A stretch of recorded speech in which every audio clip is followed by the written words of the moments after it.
یہ سوال ہی نہیں کہ ہم میلاد مناتے ہیں. یہ بتائیے کہ میلاد کیوں نہ منائیں؟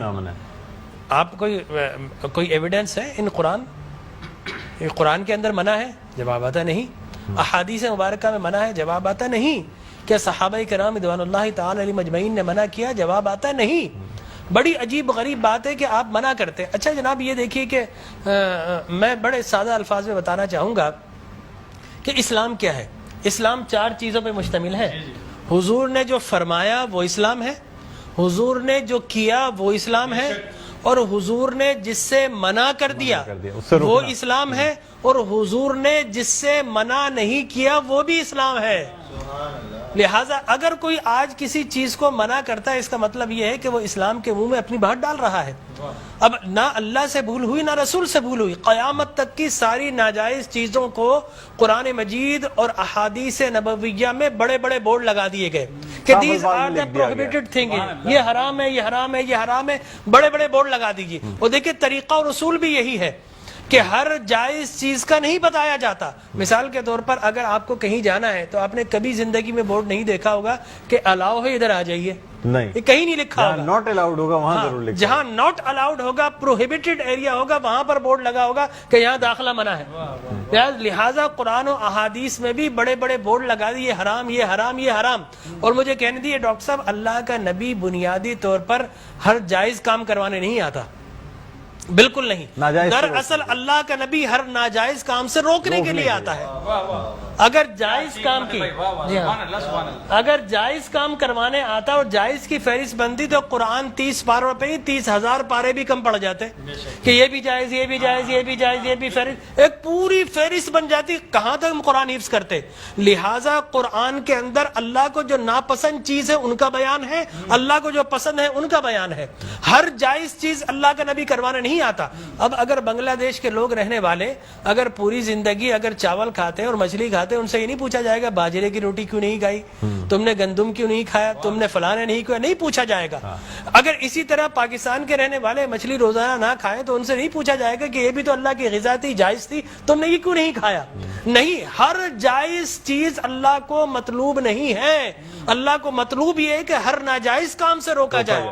لہٰذا اللہ کے پیارے حبیب نے قیامت تک کی ساری ناجائز چیزوں سے منع کر دیا. نہ اللہ سے بھول ہوئی معاذ اللہ, نہ رسول سے بھول ہوئی. دین مکمل ہو گیا. اب اگر کوئی یہ کہتا ہے کہ یہ ناجائز, یہ بدعت, اس کا مطلب یہ ہے کہ کیا تجھ پر وحی نازل ہو گئی, باب نبوت تو بند ہو چکا ہے, اب تو کس بنیاد پر کر رہا ہے؟ دیکھیے اب کس بنیاد پر تم منع کر رہے ہو.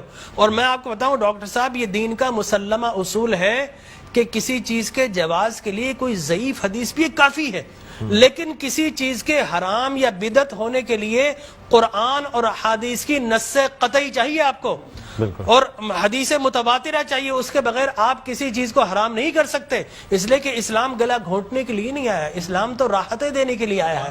لہٰذا جو ناجائز چیزیں تھی اسلام نے وہ منع کر دی 1400 سال پہلے. اب اگر کوئی کہتا ہے کہ جناب آپ میلاد کیوں مناتے ہیں, تو میں کہتا ہوں یہ سوال ہی نہیں. بڑے احمق لوگ ہیں جو جائز کی دلیل مانگ رہے ہیں. ارے بھائی دلیل تو ناجائز کی ہوتی ہے, لہٰذا آپ ناجائز کی دلیل دیجئے. کہ قرآن میں منع کیا کہ احادیث میں, بلکہ اب میں یہ کہتا ہوں اس بات کے بعد آپ قرآن پڑھیے. اللہ تبارک و تعالی نے 5 نبیوں کا میلاد قرآن میں بیان کیا ہے. حضرت آدم علیہ الصلوۃ والتسلیم کے میلاد نامے قرآن کے 5 رکوع پر متفرق. پہلا واقعہ ہی میلاد نامہ آدم ہے. فرشتوں کو جمع کیا, میں آدم کو پیدا کرنے والا ہوں, کیا کریں؟ سیلیبریشن کرو. آدم کی ولادت کا موقع, نفخت فیہ من روحی فقعوا لہ ساجدین. جیسے ہی میں یہ آنکھ کھول دے, یہ پیدائش ہو جائے, ولادت ہو جائے, تو تمہیں کیا کرنا ہے؟ اس کو سجدہ کرنا ہے. اللہ تبارک و تعالیٰ فرماتا ہے کل مجمعون الا ابلیس, سارے فرشتوں نے سیلیبریٹ کیا, آدم کو سجدہ کیا سوائے ابلیس کے. تو معلوم یہ ہوا کہ جس نے میلاد منایا اللہ نے اسے نورانی قرار دے دیا, اور جس نے انکار کیا اللہ نے اسے شیطانی قرار دے دیا. سبحان اللہ سبحان اللہ. لہٰذا اسی طرح میں 2 منٹ بس, اسی طریقے سے سورہ قصص میں حضرت موسیٰ علیہ الصلوۃ والتسلیم کی میلاد نامہ اللہ نے 28 ابتدائی آیات میں بیان کیا. اور حضرت یحییٰ علیہ الصلوۃ والتسلیم کا میلاد نامہ سورہ مریم میں کیا سلام علیہ یوم ولیدہ، سلام ہو یحییٰ پر کس دن؟ جس دن وہ پیدا ہوئے. لہذا نبی پیدا ہو رہا تو اللہ سلام بھیج رہا ہے. اور پھر حضرت عیسیٰ فرماتے والسلام علیک یوم ولدت و یوم اموت و یوم ابعث حیا، سلام ہو مجھ پر جس دن میں پیدا ہوا. سرکار نے فرمایا. اور پھر اللہ تبارک و تعالی نے ووالدین وما ولد کہہ کر حضور کے میلاد کو بیان کیا. اور حضرت مریم کی میلاد کو اللہ نے سورہ آل عمران میں بیان کیا. پھر سرکار نے فرمایا کہ میرے غلام الجمعۃ عید للمسلمین. لوگ کہتے ہیں 2 عیدیں، تیسری عید مل گئی. حضرت عمر بن خطاب سے پوچھا کہ یہ الیوم اکملت لکم دینکم، یہ آیت ہمارے نبی پر نازل ہوتی تو ہم 2 عیدیں مناتے، ہم تو بطور عید مناتے. حضرت عمر نے حضرت ابن عباس دونوں سے احادیث فرمایا میاں تم ایک عید کی بات کرتے ہو، ہماری تو 2 3 عیدیں تھی اس دن. وہ یوم عرفہ تھا مسلمانوں کی عید کے دن، وہ جمعۃ المبارک تھا مسلمانوں کی عید کے دن، وہ تکمیل دین کا دن تھا، وہ مسلمانوں کی عید کا دن ہے. لہٰذا یہاں پر تو پہلی، دوسری، تیسری، چوتھی، 5ویں نہ جانے کتنی عیدیں. اور صحیح مسلم کی حدیث مبارک رسول اللہ نے 5 عیدیں بیان فرما دی. ایام تشریق، یوم نحر، اس کو سرکار نے عید قرار دیا. لہٰذا معلوم یہ ہوا کہ سرکار دو عالم. اور پھر میں عرض کر رہا تھا کہ آدم پیدا ہوئے، فرمایا الجمعۃ عید للمسلمین، جمعہ مسلمانوں کی عید کا دن. فرمایا رسول اللہ کیوں؟ فرمایا فیہ خلق آدم، اس لیے کہ اس دن تمہارے باپ آدم پیدا ہوئے. معلوم ہو آدم پیدا ہو تو عید کا دن، اور جس دن فخر بنی آدم پیدا ہو ہزاروں عیدوں کا عید.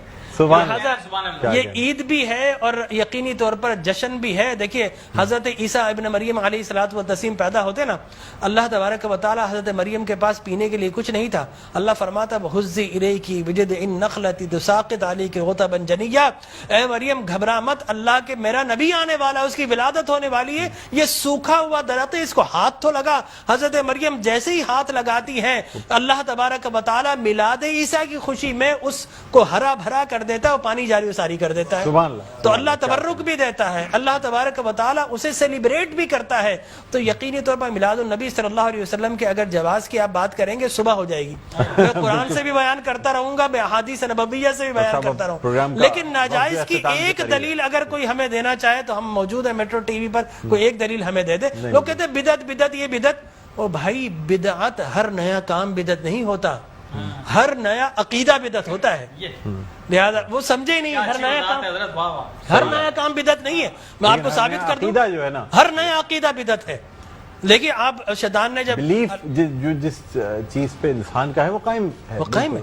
ہر نیا کام، اگر ہر نیا کام بدعت ہوتا، خوشی منانا، عید منانا، اس میں تو کوئی ایسی بات انوویشن ہے اسلام کے اندر. آپ یہ دیکھیں نا حضور اکرم صلی اللہ علیہ وسلم کی وفات شریف کے بعد قرآن مجید جمع کیا بدعت، پھر اس کے بعد تراویح بدعت. وہ بخاری کے ہذہ نعمت البدع، حضرت عمر بن خطاب کے الفاظ ہے کتنی پیاری بدعت ہے کہ میں نے تراویح شروع فرما دی. تو مقصد وہ کہ بدعت اچھی بھی ہوتی ہے.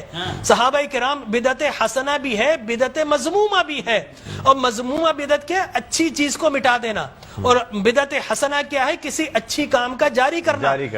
فرمایا من سن سنتا حسنتا فلہ اجرھا واجر من عمل بھا الی یوم القیامہ، جو کسی اچھی سنت، اچھے کام کو جاری کرتا ہے اس کے بعد قیامت تک اگر لوگ اس کام کو جاری رکھیں تو اس بگنر کو اللہ تبارک و تعالی اجر و ثواب عطا فرماتا ہے. سبحان اللہ. ہماری ٹرانسمیشن کا